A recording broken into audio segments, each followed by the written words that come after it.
What is up, everybody? The History Guy here. Now, a couple of weeks ago, I played a little bit of OSTRIV. It was the Alpha 1.8, and I thought it would become a series. But unfortunately, well, maybe fortunately, there's a new version out, Alpha 2.0. Now, this is a game, if you're not familiar with it, OSTRIV is a settlement management sim set in the 1700s in Eastern Europe, Ukraine, Russia, that kind of area. It's very unique. It's very cool. I think it's going to be a great addition to this genre, and I think it has a unique take on it. With the Alpha 2.0, this one guy basically who is developing this game on his own, so it's in very early stages, but the upgrades have been great. He communicates constantly about what's going on, and I think this is turning into what is going to be a really outstanding and a lot of fun game. So rather than continue that series, I want to revisit now that we're at Alpha 2.0. So I'll talk through some of the changes that I've seen in the game, and the first big one is that now instead of starting with a camp, you get to choose where that camp goes. So we're basically starting on the same location that I was in before when I played this game. It's the same exact spot here. I'm just looking to see if there might not be a better spot. And it's nice and flat up here, so I'm thinking that maybe this is the place to go. So our camp starts with these 9 tents. And the huge important goal right off the top is that you've got to have 9 homes built by the time winter hits in November. So it tells you right at the beginning you got to start this forestry production. So we're going to go ahead and do that right off the bat because that's key, because that gets you your wood.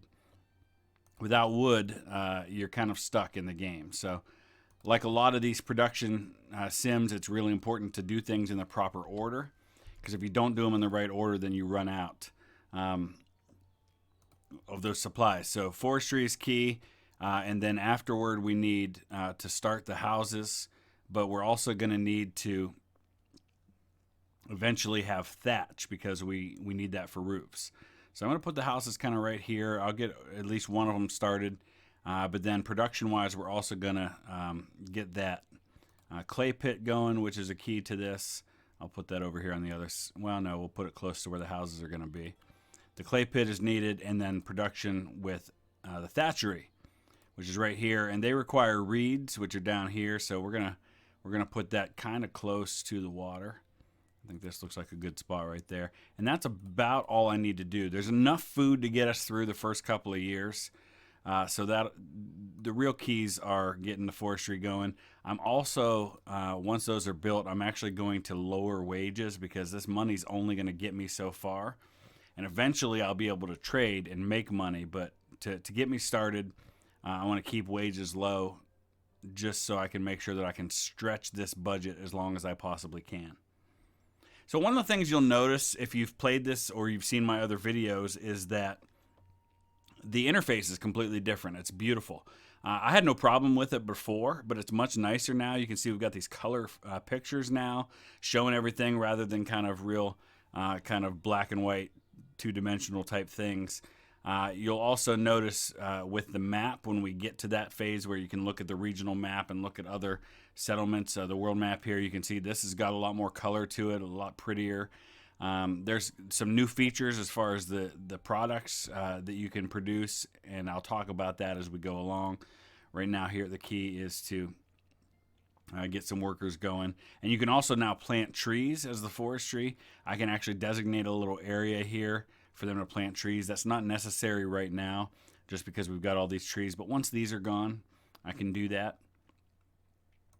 And we're going to go ahead and just start queuing up a bunch of these houses. Like I said, we're going to need 9. By the time we get to November. That shouldn't be an issue. But I want to make sure that we're working on those just so we've got those ready to go. I think pressing Y gets us, to swap the other way. So we're just going to queue up a bunch of those. And the nice thing is once you produce one, it does the other one on the same side until you change it. So we'll at least get these 6 going. We're going to need to also have a smithy who is going to produce nails, because nails are the other thing that I can run out of during construction, and then I'm kind of stuck. And if I don't build the smithy before I run out of nails, then I've got a problem on my hands. So, but one of the things that's new with the smithy is now you need charcoal, which makes sense. So I've got to create a little charcoal pile, and they will populate that with wood from the forester. And once it gets up to 100 wood, it'll start producing charcoal, and that's one of those needed supplies. Another cool thing that seems to have been added is if you click on a home, or in this case a tent, so we can do the same thing with the homes, it shows you these little green lines that show you all of the people who live in that home and what they're up to, where they are, and you can kind of see that easily. It also has this kind of cool little family tree view that you have that you can automatically see exactly who it is that lives there and how old they all are, when they came to the settlement, what their current wealth is. If they get below 0, or even if they're not, you can give them financial help, and pressing this gives them 5 gold from your city treasury. This also shows you all of the different amounts of products that they currently have. So that's a cool view to be able to see that easily in that way. And so we're continuing on here. I've got my forestry. I've got 2 homes. The third one's coming up now. I've got my thatchery built. And I've gone ahead and moved the smithy up in the queue because I think we're going to be fine on getting all these houses done. I want to make sure that smithy gets done so we're making new nails before I run out of nails. I've still got 1,000 left, and I'm not sure how many each home takes. But we want to just make sure that's not an issue. I think I've got more than enough to build all the homes. I just want to make sure that doesn't get away from me. All right, that home's going to have a nice little kind of ocean view, or not ocean, but river view area there. I'm going to actually demolish that because I want to make sure that they're facing the right direction. There. I want them to have an entrance that's not hanging off the side of a riverbank. So that gives me 3. I've got 4 more queued. That means I'm going to need 2 more after that. So we'll go ahead and get those going right down here. And that'll give me 9. That'll be enough to get everybody through the winter. And then once I'm producing food, then I can build additional homes and get immigrants to come in, folks to join the village that will contribute to my workforce, because I'm very quickly going to run out of workforce. So that'll contribute and help with that a whole lot. But we get through this first winter. Once all the homes are built, I'm going to get a farm going over here. We'll produce potatoes, produce sunflowers, produce wheat, do everything we need to be able to start not only feeding my village, but also producing things that I can trade and make some money. So here next to the smithy, you can see the charcoal pile that's going up.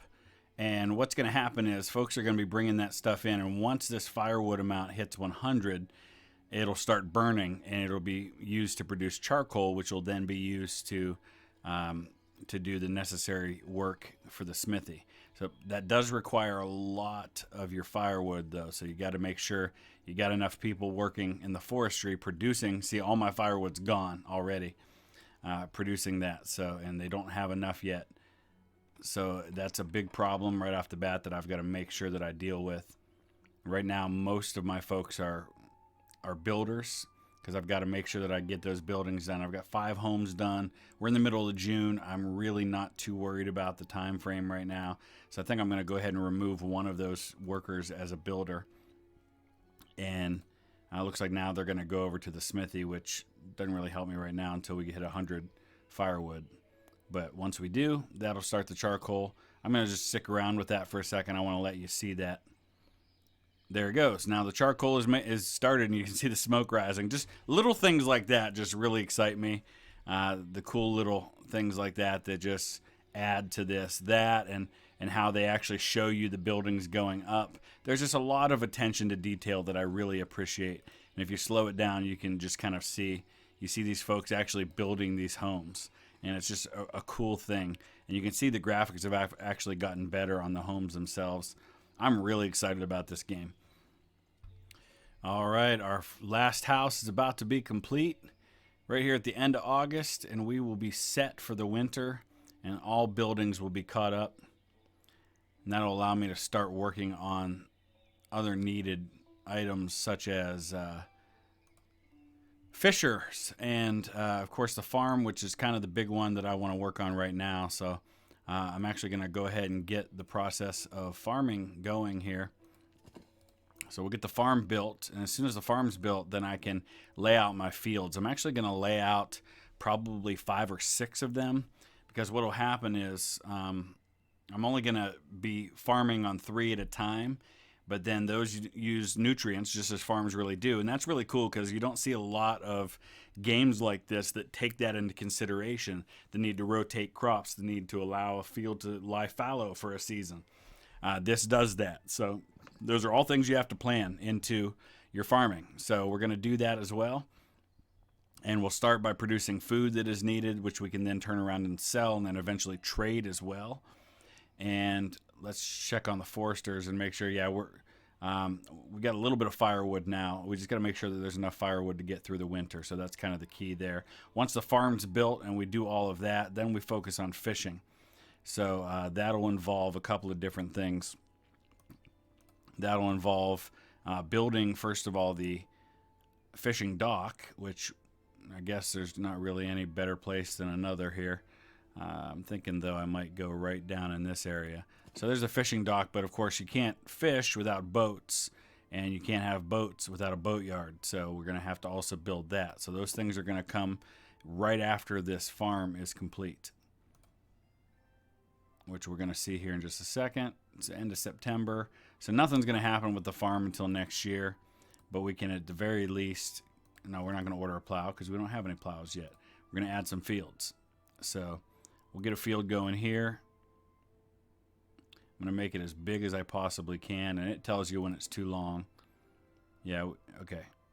And yeah, they'll come and remove this tree before you can actually do anything with that. Not sure why it's too long right there, but we'll just go like that, I guess. So it's kind of a funny shaped field, but that's okay. It'll do.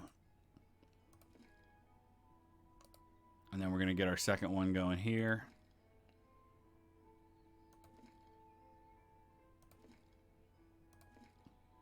And that one's ready to go. So we're going to just already go ahead and tell that that's going to be wheat. We'll activate it, but sowing season's over, so that'll be next year before that happens. And then we'll get a third field right here.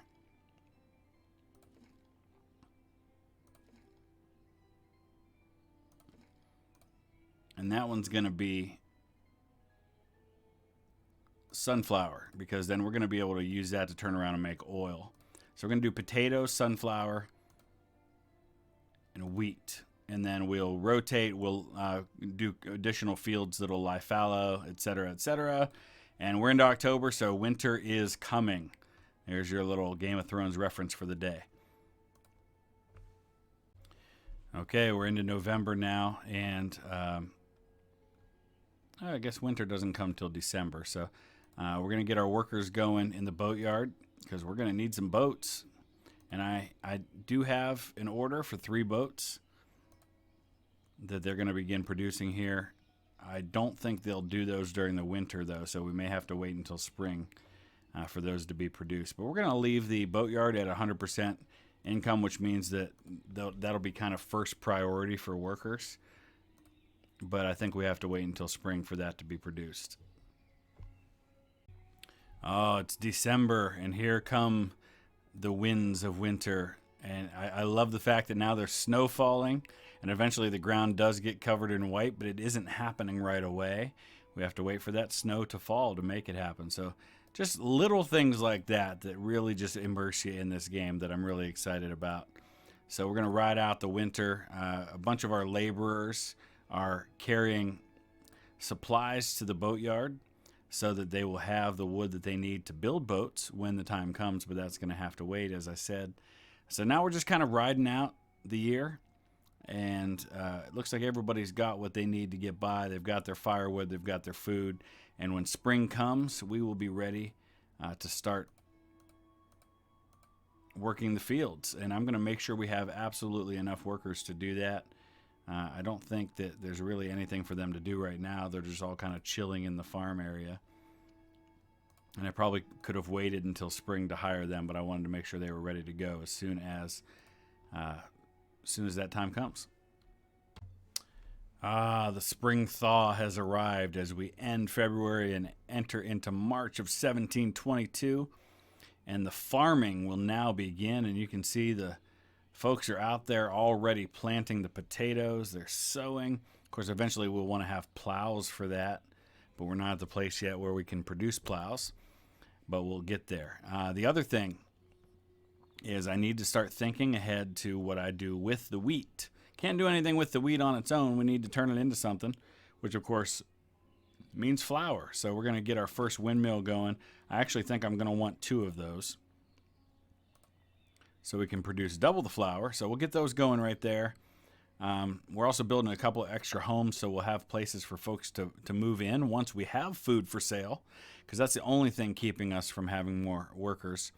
And in the meantime, our boat worker is getting wood so he can build these boats, and once he builds those boats, we're going to have our fishers.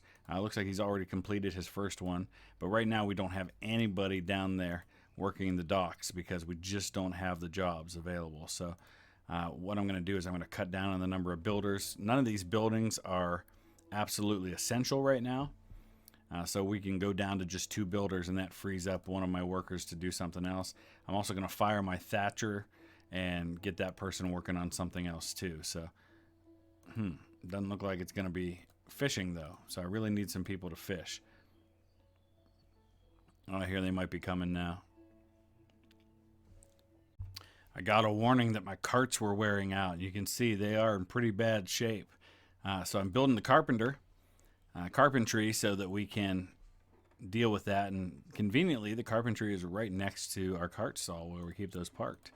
So that'll be a real easy fix there. I just don't have many workers. So food will solve that issue though. And to that end, I'm producing fish. And then eventually we've got our crops that are currently growing. We've got our wheat, our sunflowers, our potatoes, and those are things I can sell. And also once I sell that last red thing there, not enough food available, also no jobs available, which is interesting because I've had trouble with having enough people to work everything. So I guess now we have those jobs. Well, no, I've got jobs. All right, so it's just the food for sale. And that'll invite at least 2 new families, and then eventually more down the road. We're into June of 1722, and both of my windmills are up and running. They are turning that wheat into flour. I'm not sure how they have wheat because I don't think we've harvested any yet, but I've obviously got some wheat sitting around from something. So we're turning that into flour, which we will then turn around and sell along with our firewood, fish, and potatoes once we have all of those things. That'll make a little bit of income, but it's not going to make up the difference right now. As you can see, my expenses are pretty high for all the salaries, but what I desperately need are more workers. I've got a lot of jobs to do, not enough people to do them. So I've already got 2 vacant houses. I'm building a 3rd and then eventually a 4th. And then as soon as we harvest our potatoes, we're going to be able to start having enough food for sale, which is going to invite new families to come, and we're going to very quickly deal with that work shortage. Then we're going to build a market so I can start selling off my excess to make up the difference. So I think once I do those things, we'll be in decent shape moving forward. I think I need another boat. We're going to need another worker there too. So man, I need workers all over the place right now. All right, we've got our first new family coming because we're producing flour, so I guess that was enough to get us. But now we're back to no housing available, so we're going to produce those. Nails are a shortage, so everything's kind of backed up right now because of my lack of workers. So once we get everything up and running again, we're going to be in much better shape. The harvest has begun. And the folks are out in the fields collecting the potatoes. So we're going to have our first potato harvest. They're going to start dropping those things off. We don't have a granary yet, but eventually I will. Looks like right now they're just kind of putting those things in the camp center. And there we go, getting our next houses up and running. So things are looking up. Going to get those extra houses built. We've got to get these other fields dealt with. You can see here the nutrient situation. So we can probably go 1 more year with things as they are before we're going to have to switch things up and either put them fallow or have them producing different things. Actually, we're not going to get another year with sunflowers here. So let's look and see what other options we have. We could go with hemp. Better yet, buckwheat. So buckwheat seems to offset the sunflowers pretty good. So we're going to do that there. And everything's good, so we should get another family moving in soon. Yep, a new family is settling in our town. So they'll be coming from off in the distance. You can see them out here. There they are right there. On their way. We're going to follow them. Of course, it's going fast because we're on like 12 times speed, but... And it gets kind of jerky when you do that. I guess they rode the cart and then went home. And then the cart went home. But there we have it. We're up to 35 people now. So much needed new workers have arrived.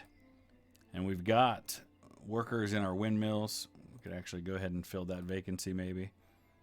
Let's see the situation. We've got 25 open vacancies. Nobody looking for a job right now. So that's a problem, obviously. And we're going to need more workers to compensate for that. But we're well on our way to being a successful village now. I'm going to go ahead and queue up some more homes because that seems to be the main thing right now.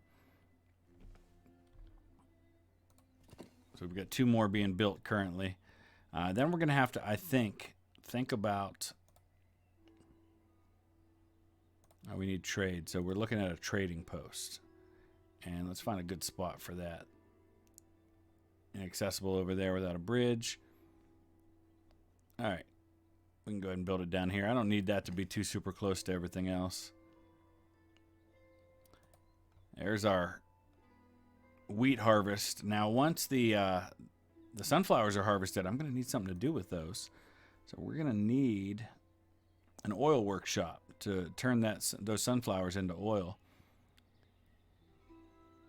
And there's no good spot for that around here, so I guess we'll go right here. So, man, I just continue to have lots of need for workers. All right, we're in the middle of the winter 1722, and the oil workshop is complete. So I've got a worker now. It's going to start producing that sunflower oil. We've got to keep an eye on the treasury. Once it gets too low, we've got to think about what we do to bring in money. But the good news is the trading post is under construction. I still have a need for workers, but now the vacancies are down to just 4 because since the farm isn't currently kind of workable, I guess folks have found other things to do. Now those vacancies are going to go way back up. But also with the fishing, of course, there's no fishing that can be done right now. So a lot of folks have turned to construction, and that's what is currently keeping folks busy. Get a couple more homes going, and I should be finally caught up with labor. So once we get trade going, I think we will be good to kind of wrap this first episode up. A lot has happened, but there's still a lot to be done, and we'll definitely come back and revisit that in a couple of days. All right, so our trading post is complete as the end of February thaw approaches. So we're going to go ahead and hit the world map and start looking at where we can make a little bit of money. Actually, they sent one to me. That's even better. They demand flour, and that is something we have in abundance right now. So we're going to sell off 20 flour for 300. That's going to really help a lot with the financial shortfall, and that's going to allow us to be freed up to work on some other things, including bringing in some animals and things of that nature in the next episode. And I didn't even have to send out a messenger to make that happen. So we're going to export that flour. I've actually got 24.6 right now, currently available. Actually, I think I had 27. And now that we're hitting spring, we're going to want to make sure that we're producing additional flour. And there's a lot sitting in our windmills that just need picked up and brought somewhere. So I think we probably are going to need a granary for that. So let's go ahead and get one of those built right here near the farm. And that'll be queued up over after the next 2 houses. So you can see now that spring has arrived. Huge vacancies once again because there's so many more jobs available when spring hits. And right now we have nobody fishing just because there's other jobs where they can make a little more money. And I think that's what they've chosen to do. So we're going to just bring some more in here with these new homes that are being built. We're just going to keep on queuing up new houses. It's just going to have to be a continual thing, I think. So you can see the income's coming in now. We're starting to sell off some of this flour. I've only sold 1 so far. There's 2. We're going to watch that amount go up nicely. They actually are offering things, but I'm not, I don't think, in a position to buy that yet. we'll buy a little bit of iron just because I think we need some, and we don't know when they might come again. But otherwise, we're just going to kind of hang tight. All right, so I think the last thing we're going to do for this episode is, now we've completed the granary, that's going to give me somewhere to put all of this stuff so we can actually produce more. Not so much of these things, but more the products like dried fish, sunflower oil, for example. We want to go ahead and stockpile some of that so we're always producing it. Same thing with dried fish, though I don't think I'm really producing enough fish to really have to worry about that right now. So those are kind of the main things. We'll store our extra wheat and sunflowers and things like that there as well. But I think we're going to go ahead and wrap it up right there for now. I finally got a pretty decent balance. There's not too many vacancies, and looking for a job, there seems to be a pretty good balance. Everything's going pretty smoothly. We'll definitely build a few more houses to get some more folks in, and then we'll start preparing for chickens and cows and pigs, and then of course leather, and we want to be able to produce clothing. So there's a lot still to do, and we'll explore all of that in episode 2. So in the meantime, if you would get down there and hit like for me, please subscribe if you haven't already, and hit that little bell next to the subscribe button. That'll notify you every time there's new content on this channel. Thanks so much for watching, and we will see you again soon.